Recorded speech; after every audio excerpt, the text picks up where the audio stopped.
আসসালামু আলাইকুম দর্শক, আমরা খেজুরের রস সংগ্রহ করে ঘুরছি। এখন শীতের সকাল, প্রচণ্ড ঠান্ডা, কুয়াশা আছে, কিন্তু সেটা আজকে প্রতিদিনের মতো অতটা তীব্র নয়, একটু হালকা কুয়াশা। এখন আমরা অন্যান্য গাছের দিকে যাব রসের হাঁড়িটা নামানোর জন্য।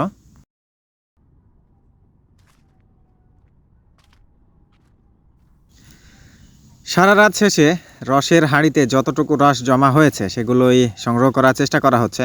আমাদের গাছিগণ প্রতিদিনই এই কাজগুলো করে থাকে, দেখতে পাচ্ছেন।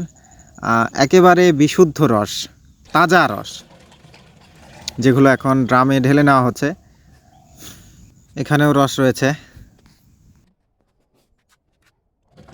আমাদের এই কাজগুলো প্রতিদিনই চলে, তবে আমাদের গুড় বিক্রি করে থাকি আমরা আমাদের ফেসবুক পেজ থেকে, এই জন্য ইউটিউবে অতটা ভিডিও আপলোড করা হয় না। আজকের এই ব্লগে মূলত আপনাদের একটু তুলে ধরার চেষ্টা করছি যে আমরা কাজগুলো কিভাবে করে থাকি। এই কাজগুলো প্রতিদিন সকালবেলা কনকনে ঠান্ডার মধ্যেই আমাদের গাছিগণ করে থাকেন। তো আপনারা বুঝতেই পারছেন, 1 কেজি খাঁটি গুড় তৈরি করতে আমাদের গাছিদের বা আমাদের চাষিদের কী পরিমাণ কষ্ট পোহাতে হয়, সেটাই আজকে আপনাদের সাথে তুলে ধরার চেষ্টা করছি।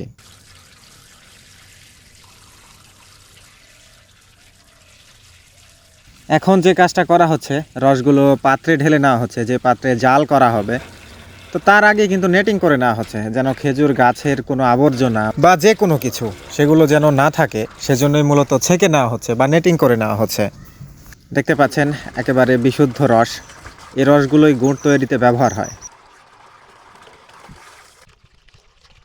এই তো এখানেই দেখতে পাচ্ছেন নেটের উপরে খেজুর গাছের কিছু উচ্ছিষ্ট অংশ, যেগুলো কাটার সময় মূলত আটকে যায়, সেটাই পড়ছে। তো সেটাই মূলত নেটিং করে আলাদা করা হয়।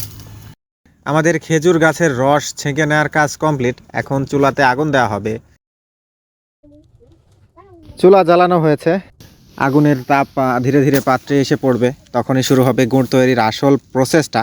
এখান থেকে আমরা 2 ধরনের গুড় তৈরি করি। একটা নির্দিষ্ট সময় পর লিকুইড ঝোলা গুড়, যেটা লিকুইড গুড় বলা হয়, তো সেই ঝোলা গুড়টা তৈরি করা হয়, এবং তার কিছু সময় পর, মানে সময় অনুযায়ী, এটা মূলত নির্ভর করে অভিজ্ঞতা এবং দক্ষতার ওপর।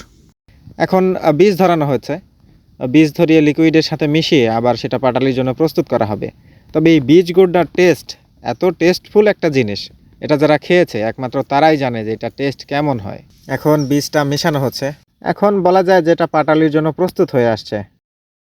আজকের এই ভিডিওতে আমাদের গুড় তৈরির পুরো প্রক্রিয়াটাই আপনাদের সামনে তুলে ধরার চেষ্টা করেছি, যতটা সম্ভব হয়েছে।